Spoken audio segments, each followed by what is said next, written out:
Tensions ran high, alliances were in place, armies stood ready, and no one expected a global war. Yet within weeks, Europe was engulfed in flames. How did it happen? Let's rewind to May 1914.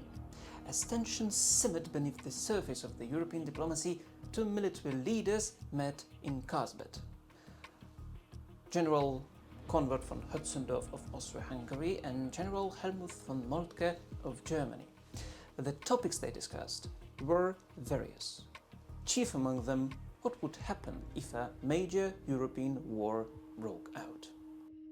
According to German strategy, Austria-Hungary would need to hold off Russia alone while German forces executed a rapid offensive against France, known as the Schlieffen Plan.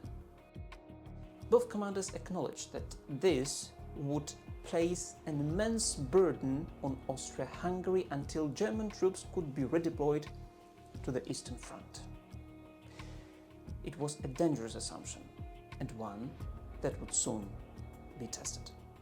June 28, 1914.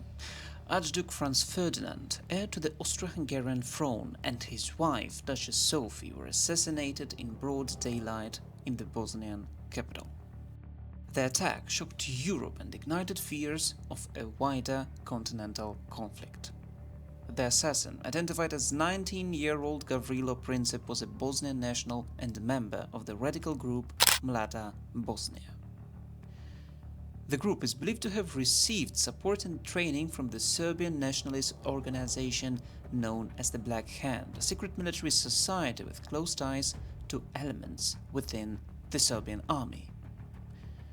The Black Hand had long advocated for the unification of South Slavic peoples. With roughly 40% of its population composed of Slavs, the Austro-Hungarian Empire now faced a crisis it could no longer ignore. Vienna reacted with fury. High-level emergency meetings quickly concluded that Serbia posed an existential threat to the integrity of the empire. Key figures in Vienna included Leopold Berthold, Foreign Minister, Konrad von Hötzendorf, Chief of the General Staff, Istvan Tisza, Prime Minister of Hungary, Franz Joseph, Emperor of Austria-Hungary. On June 30, Foreign Minister Berthold met with Franz Joseph. Both agreed it was vital to consult Berlin before proceeding any further. They were aware that any action against Serbia could potentially draw in Russia and, by extension, other European powers.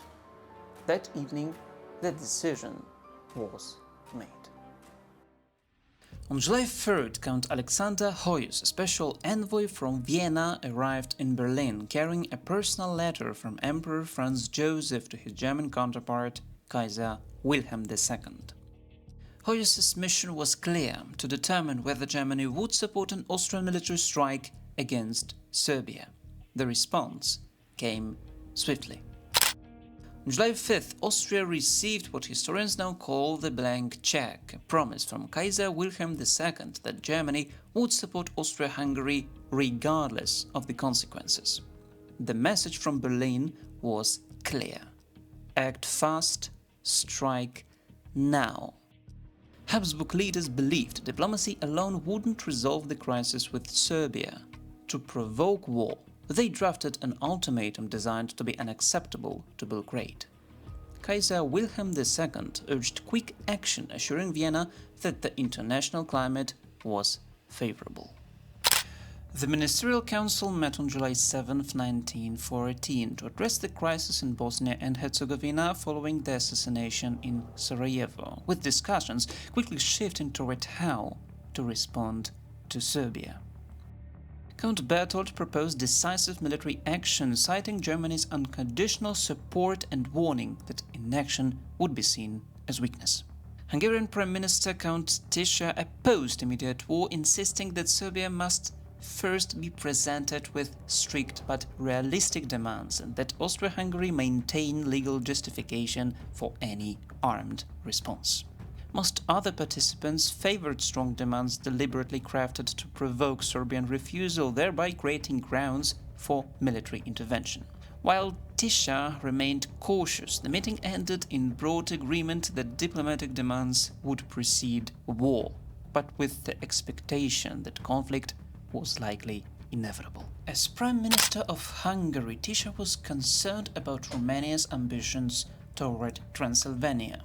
Although Romania was formally tied to the Triple Alliance through a secret treaty with Germany and Austria-Hungary, it had never abandoned its territorial claims. His position shifted on July 9th, when King Carol I promised that Romania would remain neutral if war broke out. Between July 21st and 23rd, French President Raymond Poincaré and Prime Minister René Viviani visited St. Petersburg. Their meetings with Russian officials reinforced confidence in the Franco-Russian alliance. Vienna took note. Austrian leaders timed their ultimatum to Serbia to coincide with Poincaré's return journey, when the French government would be effectively leaderless. De Gaulle issued the demand while France was distracted. At 6 p.m. on July 23rd, Austria-Hungary delivered its ultimatum to Serbia. The conditions were strict. Serbia was ordered to suppress anti-Austrian propaganda, dismantle nationalist groups, and most controversially, allow Austro-Hungarian officials to operate inside Serbia during the investigation. Austrian ambassador Vladimir Gisel was instructed clearly. Regardless of Serbia's reply, diplomatic ties were to be severed. The objective was war. On July 24th, Prince Alexander of Serbia sent a letter to the Russian Tsar requesting military assistance. The Austro-Hungarian government yesterday evening presented to the Serbian government a note regarding the outrage at Sarajevo. The demands contained in the Austro-Hungarian note are, however, unnecessarily humiliating for Serbia and incompatible with her dignity as an independent state. Certain of the demands could not be carried out without changes to our legislation, which would require time. We have been allowed far too short a time limit. We may be attacked at the expiration of the time limit by the Austro-Hungarian army, which is concentrating along our frontier. We are unable to defend ourselves, and we beg your Majesty to come to our aid as soon as possible. At this critical moment, I echo the feelings of the Serbian people in praying that your Majesty will be pleased to take an interest in the fate of the Kingdom of Serbia. Nevertheless, there were still hopes that a diplomatic solution was possible. On July 25th, Serbia responded to the Austro-Hungarian ultimatum. The royal government is prepared to surrender to the court any Serbian citizen for whom proof of participation in the Sarajevo crime is provided. The royal government will dissolve the Society Narodna Odbrana and any other society acting against Austria-Hungary, despite having no proof of the criminal actions. It will eliminate from public instruction anything furthering propaganda against Austria-Hungary, provided actual proofs are furnished. The royal government will notify Austria-Hungary of the execution of these measures.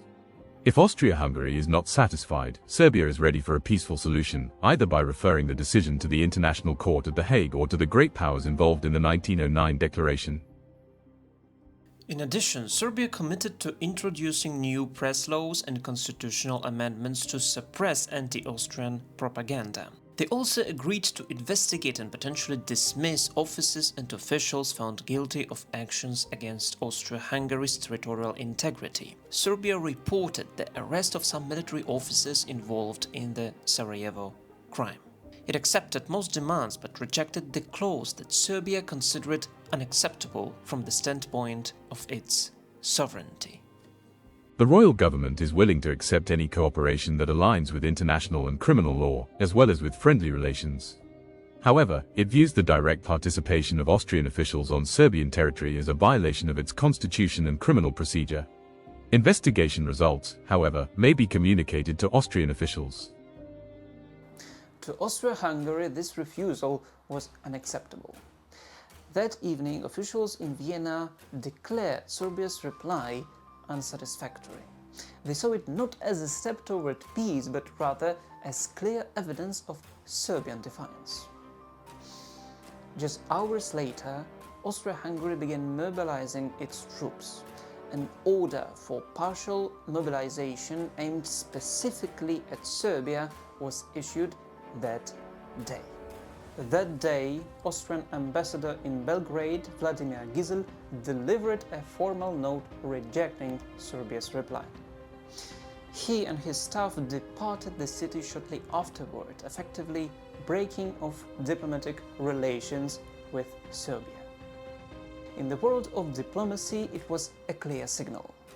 War was now a real and immediate possibility.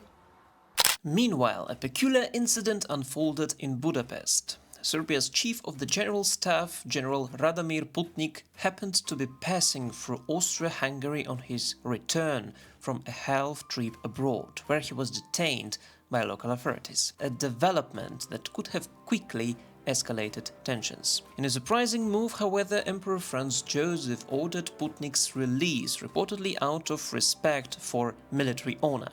In Russia, anger was building. On July 26th, Foreign Minister Sergei Sazonov, furious at Austria-Hungary's rejection of Serbia's reply, ordered preparations for both partial and eventual general mobilization. On July 27th, Nicholas sent a reply to Prince Alexander of Serbia. You were not mistaken in the sentiments which I entertain for you, nor in my cordial sympathy with the Serbian people. My government is using its utmost endeavor to smooth away the present difficulties. Your Highness may rest assured that Russia will in no case disinterest herself in the fate of Serbia. As history would later show, the measures taken by the Russian government proved insufficient. On July 28th, Austria-Hungary officially declared war on Serbia. The fuse was lit, and Europe was one step closer to a war no one could stop. As July drew to a close, tensions escalated. On July 28th, even as war with Serbia began, Russia ordered the mobilization of 4 western military districts. It fell short of full mobilization, but served as a clear warning. The next day, July 29th, Belgrade came under artillery fire. Tsar Nicholas II and Kaiser Wilhelm II began exchanging urgent telegrams, the first in what would become the Willy-Nicky messages. Both monarchs hoped to contain the crisis, but events on the ground moved faster than their words. That night, Russia ordered general mobilization, only for Nicholas to revoke the order hours later, hoping there was still time for diplomacy. On July 30th, Russia issued a final order for general mobilization to take effect the next day. The government also took control of the railways in preparation for war. Berlin saw the move as the point of no return. Germany's chief of the General Staff, Helmut von Moltke, pressed Austria-Hungary to mobilize fully. If Germany had to mobilize, he warned, war would be inevitable. Austria-Hungary, under mounting pressure, ordered general mobilization on July 30th, calling up reservists up to the age of 50.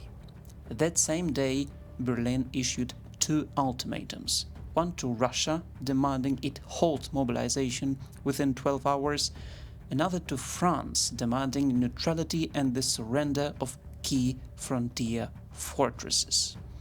At 1 p.m., just an hour after learning that Russia's general mobilization was underway, Germany declared a state of imminent danger of war. The telegrams between Wilhelm and Nicholas continued. The Tsar insisted Russia could not demobilize, but promised not to strike first. The Kaiser replied that Germany had no choice. Reports of Russian troop movements confirmed Berlin's worst fears. Chancellor Theobald Hollweg informed Vienna. Germany was mobilizing.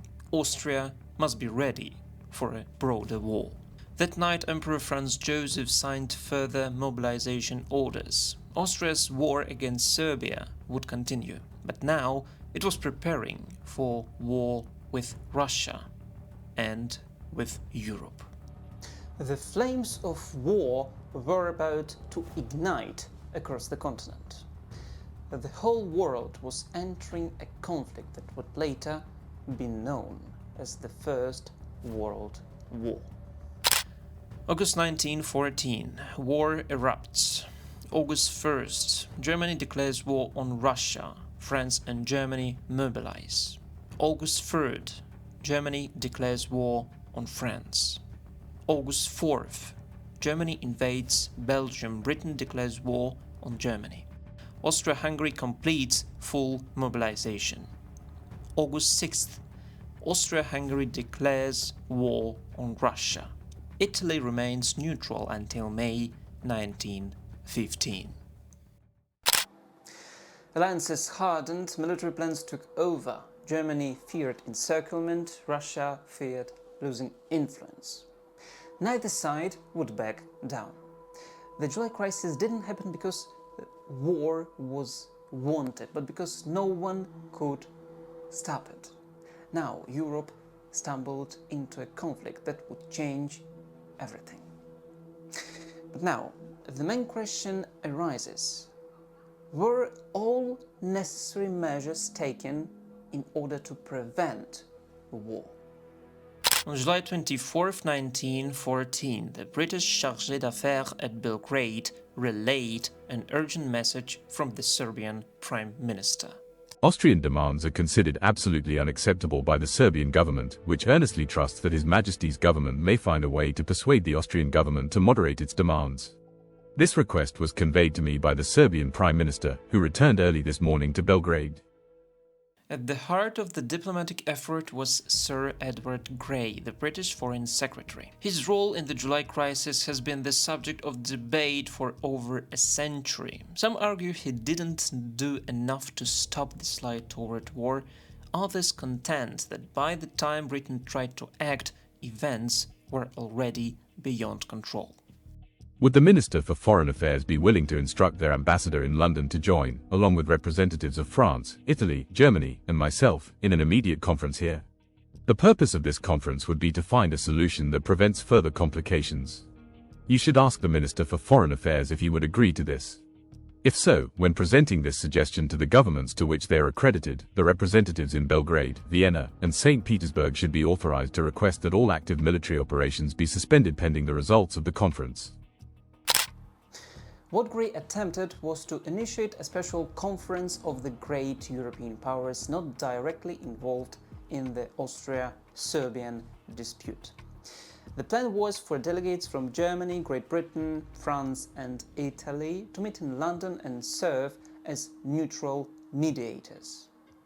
His thinking Grey explained in a message to the British chargé d'affaires in Berlin. I felt quite helpless as far as Russia was concerned, and I did not believe that any power could exercise influence alone. The only chance I could see for mediating or for moderating influence to be effective was for the four powers, Germany, Italy, France, and ourselves, to work together simultaneously at Vienna and St. Petersburg in favor of moderation, in the event that relations between Austria and Russia became threatening. It would be very desirable to persuade Austria not to precipitate military action, thereby gaining more time. But none of us could influence Austria in this direction unless Germany would propose and participate in such action at Vienna. On July 26th, Grey formally put forward the idea. He sent instructions to British ambassadors in Paris, Berlin and Rome, asking whether their foreign ministers would agree to send delegates to London for an immediate conference. Would the Minister for Foreign Affairs be willing to instruct their ambassador in London to join, along with representatives of France, Italy, Germany, and myself, in an immediate conference here? The purpose of this conference would be to find a solution that prevents further complications. You should ask the Minister for Foreign Affairs if he would agree to this. If so, when presenting this suggestion to the governments to which they are accredited, the representatives in Belgrade, Vienna, and St. Petersburg should be authorized to request that all active military operations be suspended pending the results of the conference. But the conference never happened. Despite France and Italy's support in the proposal, Germany rejected it, arguing that direct talks between Russia and Austria-Hungary would be more appropriate. At the same time, Austria-Hungary pushed ahead with military solution. On July 28th, it declared war on Serbia. By then, the window for mediation had all but closed. The failure to convene the conference left Europe on a collision course. A lingering question remains. Would Austria-Hungary and Germany have acted more cautiously if Britain had made its position unmistakably clear, if it had aligned itself with France and Russia from the very beginning? Historians still debate whether a firmer warning from London might have changed the course of history. But by the end of July, the voices of restraint were drowned out by the rising drumbeat of war.